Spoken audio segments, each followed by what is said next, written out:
Hello বন্ধুরা, কেমন আছো তোমরা? তোমাদের কথায় আমি আবার চলে এসেছি আমার মায়ের হাতের আর একটা নতুন নিরামিষ রান্নার রেসিপি নিয়ে। আজ আমি আবার চলে এসেছি বসবাড়ি হেসেলে। আজকে আমি রান্না করব বেগুন পাতুরি। খুবই সোজা ব্যাপার। আমি 3টে বানিয়ে রেখেছি, দেখাবার জন্য একটা নিলাম। এর মধ্যে আছে সর্ষে, পোস্ত আর একটু সাদা সর্ষে আর তেল, কাঁচা লঙ্কা, নুন, এগুলো দিয়ে বাটা আছে। এটা আমি মেখে নিলাম।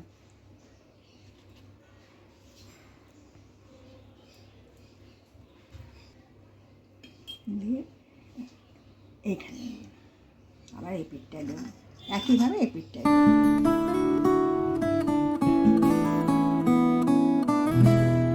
আর একটু তেল দিলাম, দিয়ে এবার মুড়ে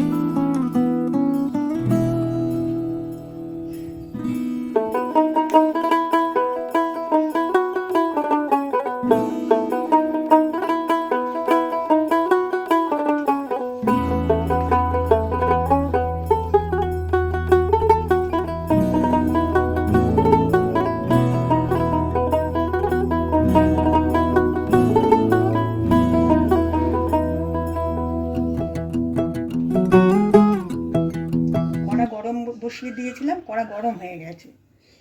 এবারে আমি তেল ঢেলে দেব। এই তেলটা কিন্তু পরে আবার ব্যবহার করা যায়। এই দিকটা নিচে দেব।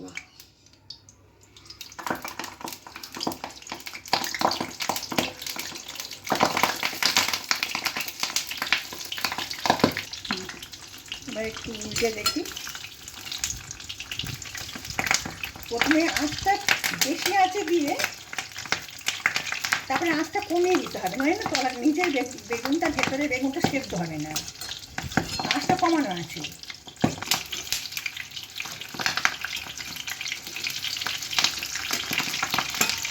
দেখুন, পাতা এখনো ব্রাউন হয়নি।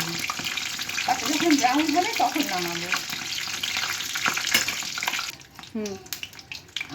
আঁচটা যখন প্রথমটা বাড়িয়ে দিয়েছিলাম, তারপরে কমিয়ে দিয়েছি, আবার একটু বাড়িয়ে দিয়ে দেখছি। দেখুন, পাতা এখনো ঠিক আছে ব্রাউন হয়নি। পাতা সম্পূর্ণ ব্রাউন হয়ে গেলে তখন নামাবো। এই আঁচটা এখন তো জুড়ে রয়েছে, এবারে একটু কমিয়ে দিতে হবে। কমে আস্তে আস্তে হবে, না হলে পরে ভেতরে বেগুনটা সেদ্ধ হবে না। দেখুন, এবার ব্রাউন হয়ে গেছে। এবার নামিয়ে নেব। বেগুন পাতুরি হয়ে গেছে। এটা গরম ভাতের সাথেও খাওয়া যাবে। এই বেগুন পাতুরি একবার বানিয়ে দেখুন। আমি আবার কিছুদিনের মধ্যেই আসব নতুন একটা রান্নার উপকরণ নিয়ে। আপনারা সবাই ভালো থাকুন, সুস্থ থাকুন, মনে এবং দেহে। যদি তোমাদের আমার মায়ের হাতের এই রান্নাটা ভালো লেগে থাকে তাহলে প্লিজ লাইক, শেয়ার আর কমেন্ট করতে ভুলো না। আর যদি কোনো নতুন রান্নার রেসিপি তোমরা দেখতে চাও সেটাও কিন্তু জানাতে ভুলো না। আর প্লিজ প্লিজ আমার চ্যানেলটিকে সাবস্ক্রাইব করে দিও।